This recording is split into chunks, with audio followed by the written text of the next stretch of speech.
صل على سيدنا محمد. اللهم صل على سيدنا محمد.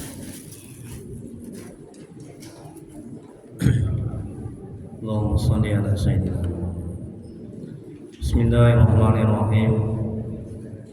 السلام عليكم ورحمة الله وبركاته. الحمد لله رب العالمين وبه نستعين على أمور الدنيا والدين. أشهد أن لا إله إلا الله وحده لا شريك له وأشهد أن محمدا عبده ورسوله. اللهم صل وسلم وبارك على سيدنا محمد عبدك ورسولك النبي الأمي وعلى آله وصحبه أجمعين. رب اشرح لي صدري ويسر لي أمري واحلل من لساني يفقهوا قولي. ربنا زدنا علما وارزقنا فهما واجعلنا من الصالحين. Ya Allah, ya Rabb, yang Maha Pengasih lagi Maha Penyayang, ampuni ya Allah dosa orang tua kami. Ampuni ya Allah dosa kami ya Rabb. Ampuni ya Allah dosa kaum muslimin dan muslimat al-ahya minhum wal amwat. Ya Allah, mudahkan kami mencari ilmu, mudahkan kami memahami ilmu, mudahkan kami ya Rabb mengamalkan ilmu kami. Ya Allah, berkahi majelis ini, berkahi rumah kami ya Rabb. Amin ya rabbal alamin. Mari kita mulai kajian manajemen kolbu, manajemen hati, kitab Al-Hikam karangan Syekh Imam Ibnu Athaillah Sakandari. Semoga Allah merahmati dan melindungi dengan membacakan umum kitab. Adapun pahalanya kita hadiahkan kepada Nabi Muhammad SAW, kepada sahabat-sahabatnya, kemudian untuk para tabi'in, untuk guru-guru kita, untuk orang tua kita, serta untuk Syekh Imam Ibnu Athaillah Sakandari, dan untuk kaum muslimin dan muslimat pada umumnya. Al-Fatihah. A'udzu billahi minasy syaithanir rajim. Bismillahirrahmanirrahim. Alhamdulillahi rabbil alamin. Ar-Rahmanir Rahim. Maliki yaumiddin. Iyyaka na'budu wa iyyaka nasta'in. Ihdinas siratal mustaqim. Siratal ladzina an'amta 'alaihim ghairil maghdubi 'alaihim waladdallin. Amin. Hidayah antar usudi walidayah. Ya Allah, Engkau lah yang kami tuju, ridwan-Mu lah yang kami cari. Amin ya rabbal alamin. Bapak, Ibu, jemaah pengajian rahmati oleh Allah Subhanahu wa taala. Al-Ustaz Profesor Dr. Usman Ja'far tidak bisa hadir pada hari ini ya. Untuk itu Al-Ustaz beliau meminta saya untuk menggantikan. Ini kali kedua ya Pak Haji ya. Ini kali kedua ya kajian Al-Hikam. Pertemuan pertama itu kajian manajemen hati, manajemen kolbu, hikmah yang pertama ya. Ini hikmah yang ke-48. Baik, udah dapat semuanya materinya? Ya, alhamdulillah. Jadi saya setiap mengisi pengajian saya berikan materi seperti ini ya. Ini wakaf saya ya. Jadi ilmu itu mesti ditulis. Semoga bermanfaat. Jadi saya wakafkan ilmu materi kajian manajemen kolbu, manajemen hati ya, kitab Al-Hikam kepada Bapak Ibu semuanya. Mudah-mudahan bermanfaat. Baik, Syekh Al-Imam Ibnu Athaillah Sakandari, semoga Allah merahmati dan meridhoinya. Amin ya rabbal alamin. Beliau mengatakan dalam kitab Al-Hikam kalam hikmahnya, tidak ada amal ibadah yang lebih diharapkan, lebih diterima oleh Allah daripada amal ibadah yang ghaib. Dari engkau menyaksikannya dan hina di sisi engkau adanya amal ibadah itu. Ini kalam hikmahnya. Kita lihat penjelasannya. Banyak syarat agar amal ibadah bisa diterima oleh Allah. Amal ibadah yang kita lakukan apabila sudah cukup syarat dan rukunnya, terhindar daripada yang membatalkannya, maka amal ibadah itu sudah bisa dikatakan sah. Betul Bu? Betul Bu? Iya. Sudah cukup syarat dan rukunnya, ya, terhindar daripada yang membatalkannya, nah, maka amal ibadah itu sudah dikatakan sah. Namun apakah yang sah sudah pasti diterima oleh Allah? Sudah pasti Bu? Belum tentu. Ya, jadi sah saja tidak cukup. Ini kata Imam Ibnu Athaillah Sakandari. Ini kitab Al-Hikam. Hikam itu artinya hikmah-hikmah. Ini kitab yang paling tinggi, yang paling bagus, yang paling baik di seluruh dunia. Dan sudah banyak diterjemahkan di banyak bahasa. Digunakan banyak di pesantren-pesantren dan banyak negara. Pesantren saya sana di Madura, Jawa Timur. Itu juga banyak di Jawa Timur itu menggunakan kitab Al-Hikam. Ini kitab tentang menata hati, manajemen kolbu. Ini kitab tentang bagaimana kita supaya bisa dekat dan mengenal Allah. Ini kitab Al-Hikam bagaimana supaya kita bisa khusyuk dalam beramal ibadah, agar hati kita terbebas dari penyakit-penyakit hati, iri, sombong, takabur, sum'ah, senang melihat orang susah, susah melihat orang senang, tetangga naik pangkat dia yang opname, tetangga beli kulkas dia yang kedinginan, nah, iri, dengki. Jaga hati, menata hati. Ya Bu ya, Bu. Alhamdulillah. Kemudian berikutnya apa kata Imam Ibnu Athaillah? Syarat agar amal ibadah diterima oleh Allah, yang pertama, kita memandang dan menyaksikan amal ibadah yang kita lakukan, yang kita kerjakan merupakan taufik, bimbingan Allah yang mengantarkan. Taufik itu adalah bimbingan Allah yang mengantarkan seorang hamba langsung pada hakikat kebaikan. Jadi sadarkan dalam hati akal pikiran kita bisa beramal ibadah, kita bisa ke masjid, kita bisa mengaji, ini semata-mata taufik dari Allah. Yaitu kita dibimbing, dituntun, ya, diberikan kemudahan sehingga kita bisa beramal ibadah. Kalau hati kita tidak kita sadarkan seperti itu, kita akan sombong, angkuh, ujub, merasa mulia, merasa hebat, merasa bangga dengan amal ibadah kita. Rusak jadinya.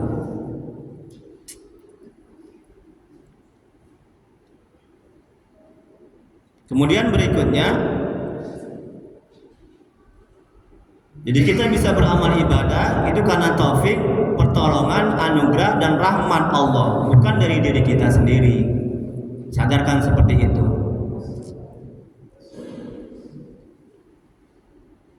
Ya. Jadi hati-hati dalam beramal ibadah.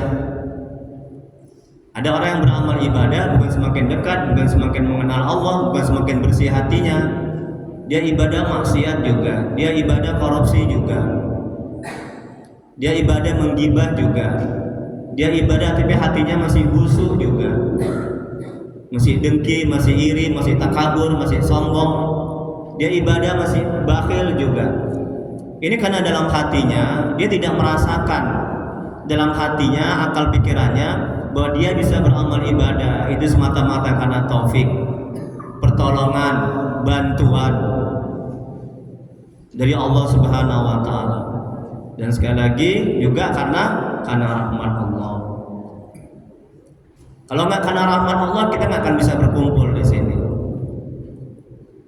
Disadarkan dalam hati seperti itu sehingga kita tidak akan melecehkan, menghina, ya. Baru-baru ini viral di media sosial. Ada seorang ustadz yang menghina pedagang apa bu? Es teh. Apa katanya? Goblok. Pergi sana jualan goblok. Ya. Jadi nggak ada artinya ilmu tinggi kalau nggak ada adab, betul bu? Jadi adab itu di atas ilmu. Ya. Sakit hati saya. Bapak itu yang dihina, hati saya yang sakit, sedih menangis saya. Coba biasakan ketika ada orang yang lebih kurang hidupnya di bawah kita, ya kayak orang paret misalnya, bersihkan jalan. Coba kita selalu doakan begitu. Kalau kita selalu mendoakan, malaikat mendoakan kepada kita. Ya, jangan malah dihina, goblok, tolol, sana cari jualan. La ilaha illallah. Tengok gampang aja Allah untuk mengangkat derajat manusia. Betul kan Pak? Ya, sekejap aja, sedetik saja. Yang tadinya dimuliakan malah dihinakan. Yang tadinya dihinakan malah dimuliakan. Berapa banyak mendapat bantuan-bantuan kepada bapak penjual tukang es. Ini karena ustadz itu ya tidak menyadarkan dalam hati akal pikirannya bahwa dia bisa ceramah, dia bisa ibadah, dia bisa memberikan ilmu. Itu semata-mata karena taufik, hidayah, pertolongan, bantuan dan rahmat dari Allah Subhanahu wa taala. Kalau dia sadarkan dalam hatinya seperti itu, nggak akan terucap kata-kata yang kotor, menghina, merendahkan. Paham ini bu? Kemudian yang kedua, ibadah yang kita lakukan ini syarat agar amal ibadah diterima. Tidak kita jadikan sesuatu yang menghasilkan, baik itu derajat, keluasan rezeki, surga dan lainnya. Jangan kita mengandalkan amal ibadah kita, karena amal ibadah kita banyak rusaknya. Rasulullah SAW bersabda, seseorang itu masuk surga bukan karena amal ibadahnya, tapi karena rahmat Allah. Atau seperti kata Nabi. Jadi jangan kita mengandalkan amal ibadah kita, amal tahajud kita untuk masuk surga, untuk dikabulkan doa, jangan. Bersandarlah kepada Allah, kepada rahmatnya, kepada karunia-Nya. Kemudian berikutnya, ini syarat ya agar amal ibadah kita diterima. Allah berfirman dalam Al-Quran surah An-Nur ayat 21. Apa kata Allah? Sekiranya tidaklah karena karunia Allah dan rahmat Allah kepada kamu sekalian, niscaya tidak seorang pun dari kamu bersih dari perbuatan-perbuatan keji dan mungkar itu selama-lamanya. Tetapi Allah membersihkan siapa yang dikehendakinya. Ini tengok kata Allah dalam Al-Quran surat An-Nur ayat 21. Karena karunia Allah, karena rahmat Allah, kita bisa sedekah, kita bisa mengaji, kita mempunyai ilmu. Ya bu ya, ini jangan sombong, jangan angkuh, menghina orang, bilang orang goblok, tukang es goblok, tolol, la ilaha illallah, na'udzubillah min dzalik. Ya.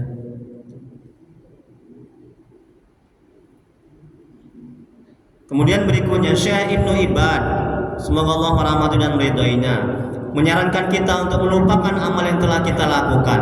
Menurutnya dengan cara melupakannya, amal itu akan naik ke langit. Ini bu, bu. Setelah kita beramal, jangan kita ingat-ingat, aku sudah sedekah. Kalau kita ingat-ingat kita sudah sedekah, nanti kita butuh pujian, butuh disanjung, butuh dibalas budi. Sedekah lupakan. Sama seperti kayak kita buang sampah. Ada nggak ibu ingat-ingat kita setelah buang sampah? Ada diingat? Kalau masih kita ingat-ingat, itu amal ibadah nggak terangkat. Ya, rusak hati kita, rusak amal ibadah kita. Oh, kalau nggak aku yang bangun masjid, kalau nggak aku yang mengurus masjid, kalau nggak aku yang bersedekah, kalau nggak aku yang berinfak, kalau nggak aku, Allahnya kemana? Ya bu ya, ujub dirinya bangga dengan amalnya, rusak. Makanya banyak orang beramal ibadah bukan semakin jauh, bukan semakin dekat, tapi semakin jauh. Bukan semakin mengenal Allah, tapi semakin gak mengenal Allah. Bukan semakin bersih hatinya, tapi semakin kotor. Jadi lupakan, ya. Kemudian berikutnya, menurutnya dengan cara melupakannya, amal itu akan naik ke langit. Kalau amal ibadah itu masih tersangkut di bumi, yaitu amal yang selalu teringat dan terkenang atau selalu disebut-sebut, maka amal itu masih menggantung, belum bisa naik. Ya. Terus diingat-ingat, supaya apa? Supaya dipuji, disanjung, dibalas budi. Ya. Terus dihitung-hitung, aku sudah sedekah ini, sedekah ini, sedekah ini. Jangan seperti itu. Kemudian berikutnya, Ali bin Husain, semoga Allah merahmati dan meridhoinya, mengatakan bahwa setiap apapun dari amal ibadahmu yang berkaitan dengan pandanganmu menjadi tanda penolakan atas amal tersebut. Pasalnya, penerimaan amal itu adalah sesuatu yang diangkat dan lenyap darimu, sedangkan keterputusan amal ibadah dari pandanganmu menjadi tanda penerimaan atas amal tersebut. Ini manajemen hatinya, Bu. Ini manajemen kolbunya, manajemen hatinya, ya, agar amal ibadah kita naik, terangkat. Ya. Jangan kita mengingat-ingat, menghitung-hitung amal ibadah kita. Ya. Rusak amal ibadah kita, tidak akan terangkat amal ibadah kita. Kalau sudah begitu, kita akan butuh pujian, butuh dibalas budi apa yang telah kita lakukan. Dan pada hakikatnya bukan kita yang melakukan, tapi Allah. Ya. Kemudian berikutnya, tanda bahwa Allah mengangkat amal itu adalah ketiadaan amal yang tersisa di ingatanmu. Bila sedikit saja amal itu masih terkenang di benakmu, maka amal itu tak akan naik ke hadirat Allah. Ini kata Imam Ibnu Athaillah. Kalau masih saja diingat-ingat, ya, dikenang-kenang, dihitung-hitung, aku udah ini, udah berbuat baik ini, sedekah ini. Kemudian berikutnya,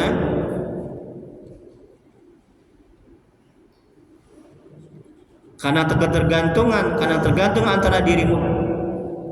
Tanda bahwa Allah mengangkat amalmu itu adalah ketiadaan amal yang tersisa di ingatanmu. Bila sedikit saja amal itu masih terkenang di benakmu, maka amal itu tak akan naik ke hadirat Allah, karena tergantung antara dirimu dan Allah. Karena itu sebaiknya seorang melupakan dan mengabaikan amal ibadahnya dengan cara memandang kekurangan, seperti adanya ego atau nafsu pada amal itu, dan memandang ketidaksempurnaannya, sehingga penerimaan Allah atas amal itu dapat terwujud. Nah ini, jadi jangan diingat-ingat amal, tapi sebaiknya, ya, ingat, sadarkan dalam hati, akal pikiran kita, bahwa amal yang kita kerjakan masih banyak cacatnya, masih banyak kurangnya, masih jauh dari kesempurnaan. Kalau itu yang kita lakukan, kita akan memperbaiki amal ibadah kita. Kalau itu yang kita lakukan, kita nggak akan ujub, nggak akan sombong, nggak akan merasa mulia, merasa hebat dengan amal kita. Dan kita tidak akan minta butuh diakui dan dibalas budi. Ya. Kemudian berikutnya, lihat Bu, halaman kedua. Kalau menghilangkan ingatan atas amal ibadah yang kita lakukan terasa sulit, cara lain bisa ditempuh. Syekh Roh, semoga Allah merahmati dan meridhoinya, menyarankan agar kita memandang amal kita penuh kekurangan. Ini caranya Bu. Ya, ini caranya kalau kita sulit menghilangkan ingatan atas amal ibadah yang kita lakukan. Caranya adalah dengan memandang amal kita penuh dengan kekurangan, penuh dengan kerusakan, penuh dengan cacat. Bacaan masih belum sempurna, masih ada makan makanan yang haram, masih menzalimi orang, nyakiti orang. Ibadah masih belum khusyuk. Ya Bu ya. Kemudian berikutnya, bahkan ia menganjurkan kita untuk melepaskan kaitan kita dan amal kita sendiri. Karena pada hakikatnya amal itu bukan milik kita. Amal itu lahir dari kita karena Allah yang memberikan taufik kepada kita. Jadi kita bisa beramal karena taufik, hidayah, petunjuk, bantuan, pertolongan. Dan pada hakikatnya amal itu adalah milik Allah yang Allah berikan kepada kita. Jadi apa yang mesti kita sombongkan dengan amal kita yang masih jauh dari kesempurnaan? Yang pada hakikatnya bukan amal kita. Ya. Kemudian berikutnya, tanda amal yang paling diharapkan dalam hati untuk diterima dan dipetik manfaatnya, untuk menghasilkan buah cahaya, makrifat, kesempurnaan, pahala dan sebagainya. Selain amal yang lenyap dari pandanganmu karena menyaksikan Allah, sehingga kau tidak melihat hubungan dirimu dan amal itu, bahkan kau sendiri tak mengetahui keberadaan substansi amal itu. Tiada amal yang paling diharapkan selain amal yang keberadaannya sepele menurutmu, karena di dalamnya mengandung kekurangan serta cacat baik yang nyata maupun tersembunyi. Ini kata Al-Imam. Jadi sekali lagi, tanda amal ibadah diterima oleh Allah adalah kita tidak mengingat-ingat amal ibadah kita. Kita merupakan kita beramal ibadah. Ya, sedekah kita lupakan. Setelah kita sedekah kita lupakan. Kemudian kita menganggap amal ibadah kita itu masih jauh dari kesempurnaan, masih banyak kurangnya, masih banyak cacatnya. Ya. Itu ciri-ciri amal yang diterima oleh Allah Subhanahu wa taala. Kemudian berikutnya kesimpulannya, ia memandang dirinya lalai pada amal itu dan memandang di tengah kelalaiannya karunia Allah. Karena dari segi azatnya ia tak layak atas anugerah itu dan siapa dia sampai diberikan taufik di suatu hari. Tanpa anugerah itu ia akan dicampakkan di zat-zat yang hina, bahkan di lembah hina kekufuran dan kemunafikan.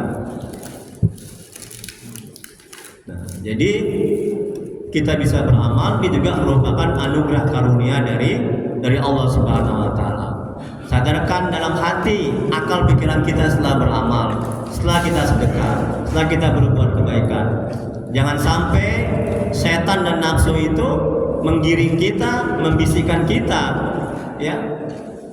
Kita lah yang hebat, kita lah yang mulia, ya. Kita lah yang pantas masuk surga, kita yang bagus beramal ibadahnya. Ya. Dijaga hati, jangan sampai seperti itu. Kemudian berikutnya, amal ibadah yang lebih bisa diterima adalah tidak memandang daya dan kekuatan dalam beramal dan menganggap amal itu kecil dalam pandangannya. Kalau kita menganggap amal ibadah kita kecil, amal ibadah kita hina, amal ibadah kita banyak cacatnya, ya, maka Allah akan memandang amal kita, ibadah kita itu baik, amal ibadah kita itu bagus dan akan terangkat. Tapi kalau kita memandang amal ibadah kita sudah baik, sudah bagus, ya, sudah sempurna, ya, maka itu ciri-ciri amal ibadah yang tidak terangkat di sisi Allah. Dan Allah akan mengecilkan amal ibadah itu, bahkan tidak dilihat oleh Allah Subhanahu wa taala. Karena apa? Karena kita menganggap amal ibadah kita sudah sempurna, sudah baik, ya, sudah bagus, ya. Kemudian berikutnya, jangan dibesar-besarkan dan menjadi andalan ibadah yang kita lakukan, karena masih jauh dari kesempurnaan dan banyak rusaknya. Bila kita mengecilkan dan menghinakan ibadah yang kita lakukan, maka besar di sisi Allah. Kata Al-Imam, kalau kita menganggap kecil amal ibadah kita, menganggap belum sempurna, masih banyak cacatnya, maka Allah akan membesarkan amal ibadah kita. Allah akan memuliakan amal ibadah kita. Allah akan menerima amal ibadah kita. Tapi kalau kita sudah menganggap besar, sudah menganggap sempurna, sudah menganggap baik amal ibadah yang kita lakukan, ya, maka Allah akan menganggap kecil amal ibadah kita, bahkan tidak diterima oleh Allah Subhanahu wa taala. Ya. Kemudian berikutnya, bila kita mengecilkan dan menghinakan ibadah yang kita lakukan, maka besar di sisi Allah. Bila kita besarkan dan andalkan, maka akan kecil di sisi Allah, bahkan tidak ada sama sekali. Jadi yang kita pegang dan andalkan dalam beramal ibadah adalah rahmat, ampunan Allah yang tidak terbatas.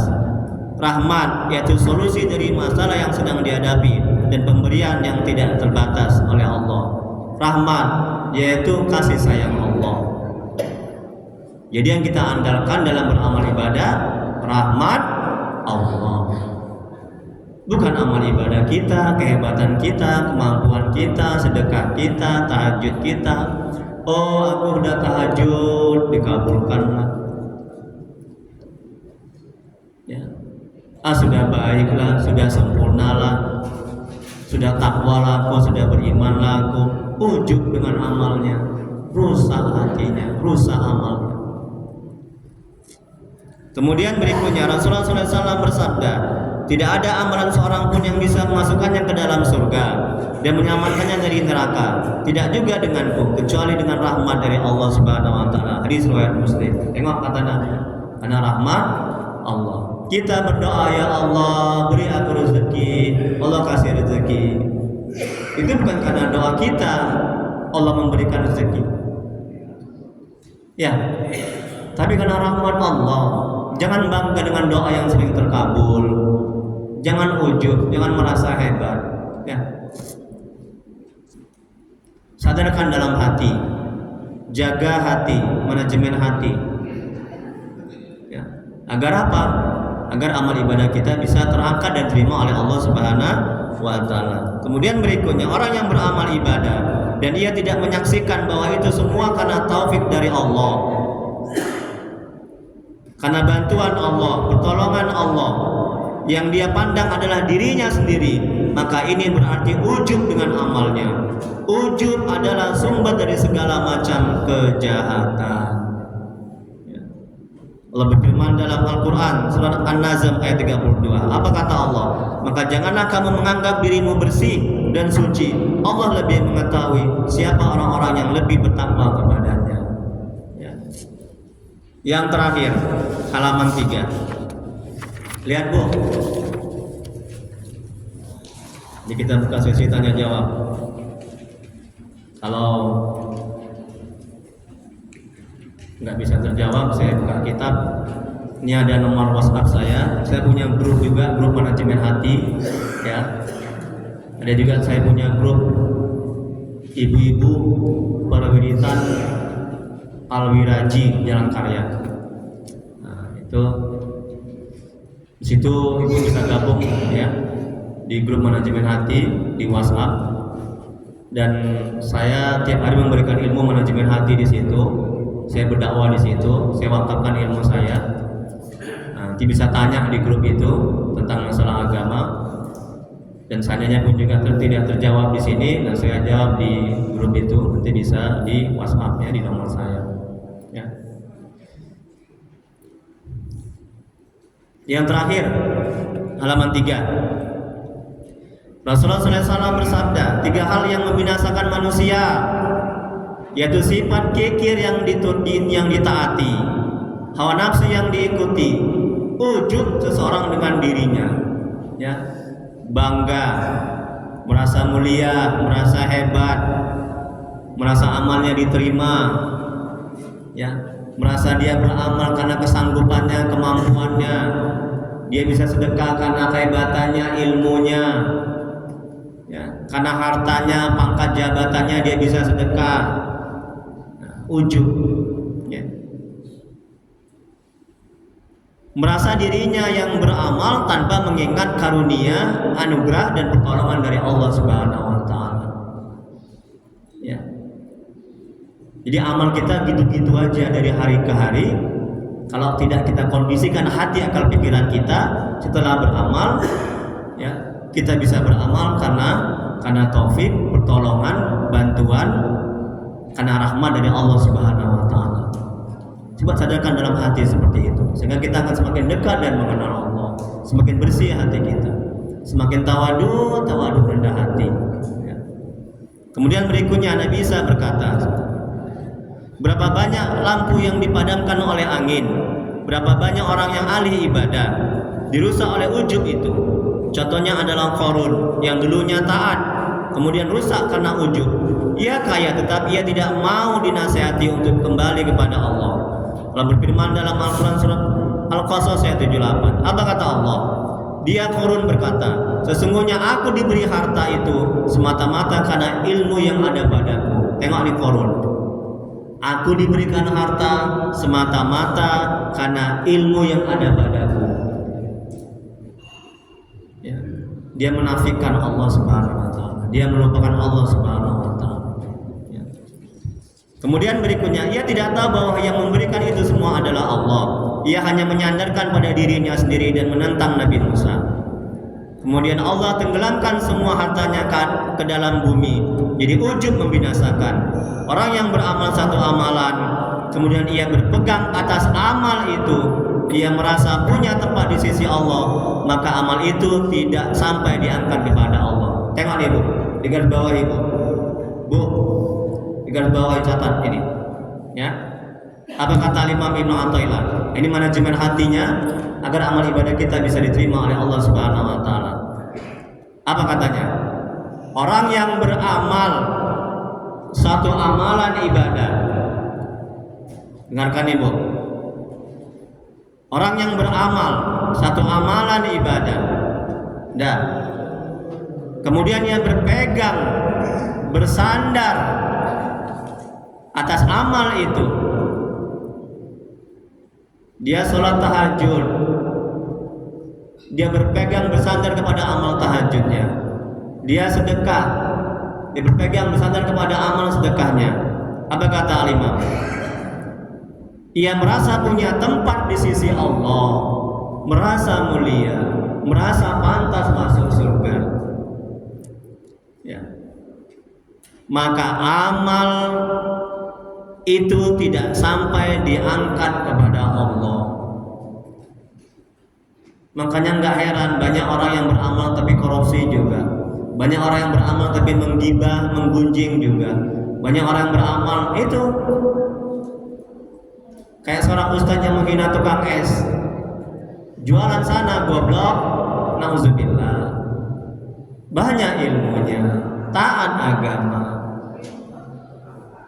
tapi hati akal pikirannya tidak merasakan ya, bahwa dia bisa beramal karena rahmat Allah. Kemudian berikutnya Rasulullah SAW bersabda, ibadah orang yang mempunyai tempat dan kedudukan di sisi Allah, maka amal ibadah itu tidak sampai kepada Allah. Dalam kitab Ihya Ulumuddin karangan Imam Ghazali, semoga Allah merahmati dan meridhoinya, ada seorang ahli ibadah mempunyai hajat kepada Allah, lalu ia berdoa dan tidak dikabulkan oleh Allah. Ahli ibadah mengatakan, kalau aku minta kepada Allah dan doaku tidak dikabulkan, berarti aku orang yang tidak mempunyai kedudukan di sisi Allah. Allah mengutus malaikat untuk menemui ahli ibadah dan katakan kepadanya bahwa kamu merasa tidak punya kedudukan di sisi Allah, itu lebih baik dari ibadah kamu selama 60 tahun. Tengok itu. Kamu merasa tidak mempunyai kedudukan di sisi Allah, itu lebih baik daripada ibadahmu selama 60 tahun.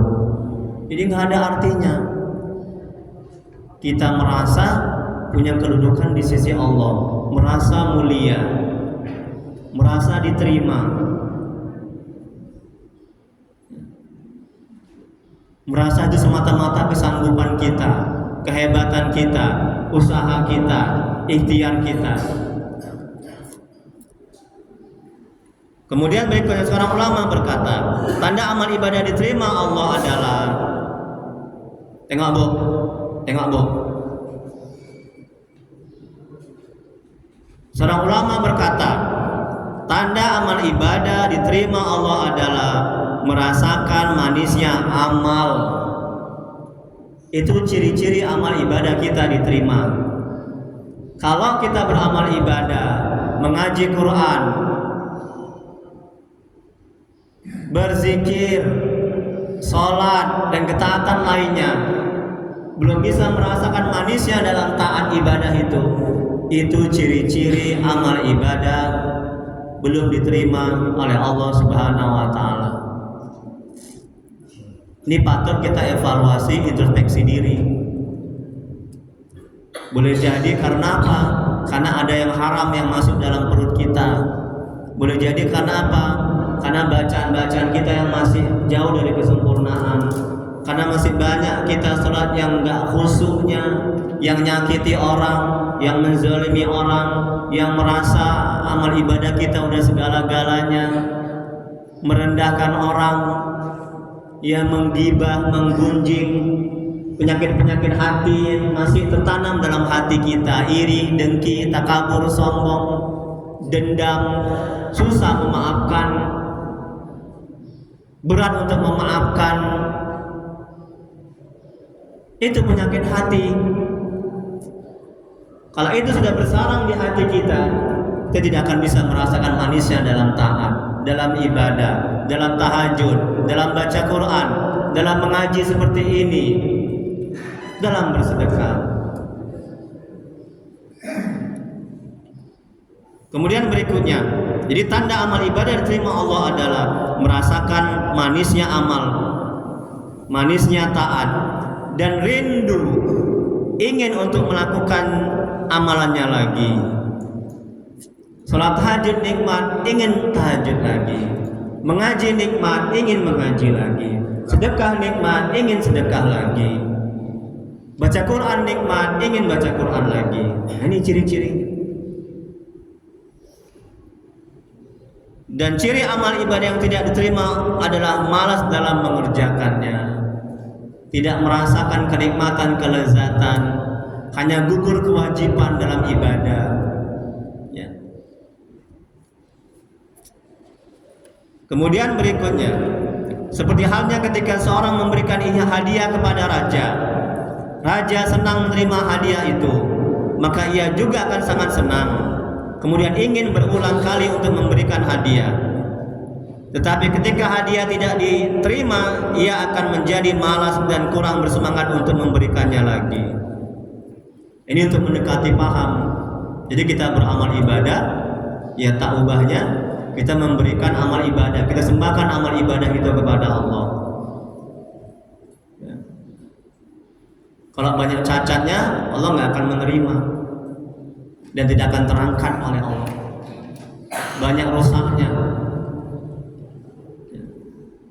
Tapi kalau amal ibadah itu bagus, Allah senang sehingga kita akan berulang-ulang untuk melakukannya. Yang terakhir, amal soleh yang menimbulkan ketakwaan dan memberikan kekuatan untuk senantiasa beramal soleh. Setelahnya, tanda amal yang dicintai oleh Allah dan diterima oleh Allah. Allah berfirman dalam Al-Quran surah Al-Maidah ayat 27. Apa kata Allah? Sungguhnya Allah hanyalah menerima dari orang-orang yang bertakwa saja. Kemudian yang terakhir, hikmah ini mengajarkan kita agar tidak menjadi takabur dengan amal ibadah yang pernah kita lakukan. Hikmah ini juga mengingatkan untuk tidak puas dengan amal ibadah, karena ketidaksempurnaan amal itu dalam pandangan kita. Hikmah ini menyadarkan kita bahwa hakikatnya amal itu anugerah Allah, berupa taufik Allah kepada kita. Jadi balik lagi Bu di awal dalam hikmahnya, apa kata Imam Ibnu Athaillah Sakandari dalam kitab Halikam. Syekh Al-Imam Ibnu Athaillah Sakandari mengatakan tidak ada amal ibadah yang lebih diharapkan, lebih diterima oleh Allah daripada amal ibadah yang gaib, yang lenyap dari engkau menyaksikannya. Artinya kita tidak mengingat-ingat, tidak menghitung-hitung amal ibadah yang telah kita lakukan, dan hina di sisi engkau, dan kita merasakan dalam hati, akal pikiran kita ini manajemen hatinya, amal ibadah yang telah kita lakukan banyak rusaknya, banyak cacatnya, ya. Banyak nggak sempurnanya.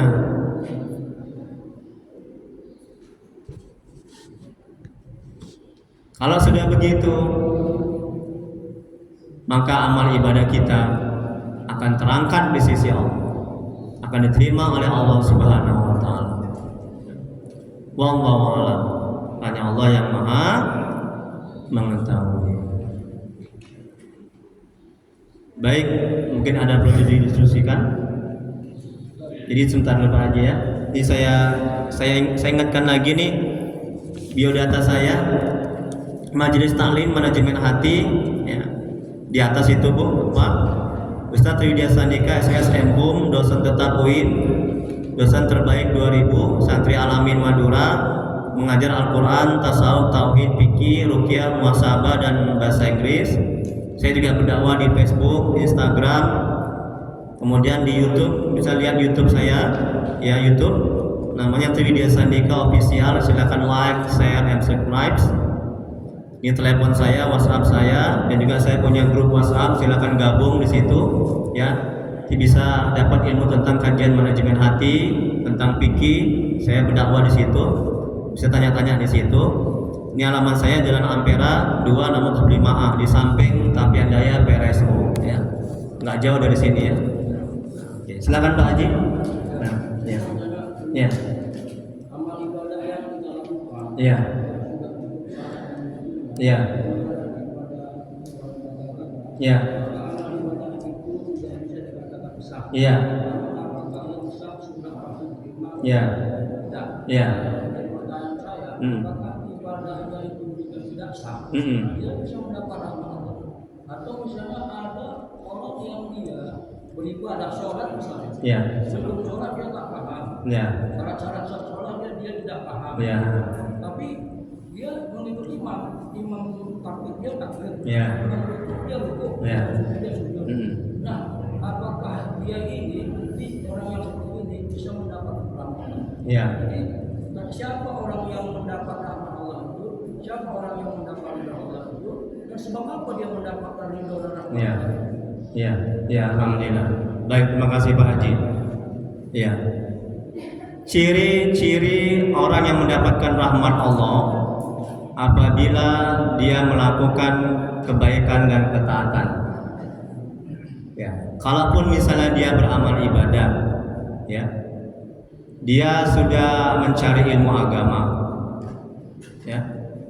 Nah, kemudian dia bersungguh-sungguh untuk memperbaiki amal ibadahnya.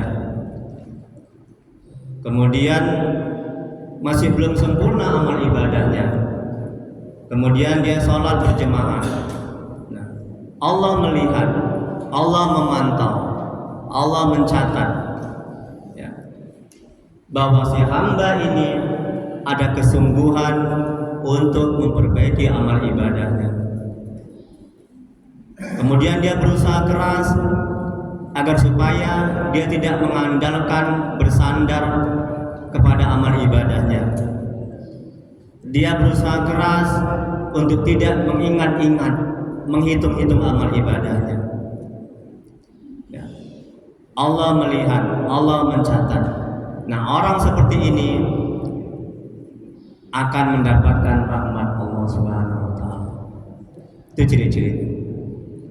Tapi sebaliknya, dia tidak berusaha untuk memperbaiki amal ibadahnya, untuk memperbaiki amal ibadahnya, untuk mencari ilmu agama, untuk membersihkan hatinya dengan banyak berzikir. Dia tidak berusaha untuk tidak ujub dengan amalnya, untuk tidak mengandalkan amal ibadahnya. Tidak ada usaha seperti itu. Nah, ini ciri-ciri orang yang tidak mendapatkan rahmat dari Allah Subhanahu wa taala. Jadi bergantung kepada usaha kita, ikhtiar kita dalam memperbaiki amal ibadah, kesungguhan kita. Wallahu a'lam bishawab. Hanya Allah yang Maha mengetahui jawabannya. Silakan, mungkin ada lagi yang lain.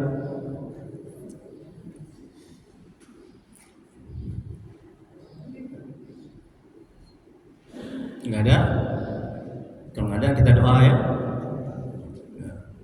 Astagfirullahaladzim, astagfirullahaladzim, astagfirullahaladzim. Allahumma shalli ala sayyidina Muhammad. Allahumma shalli ala sayyidina Muhammad. Allahumma shalli ala sayyidina Muhammad.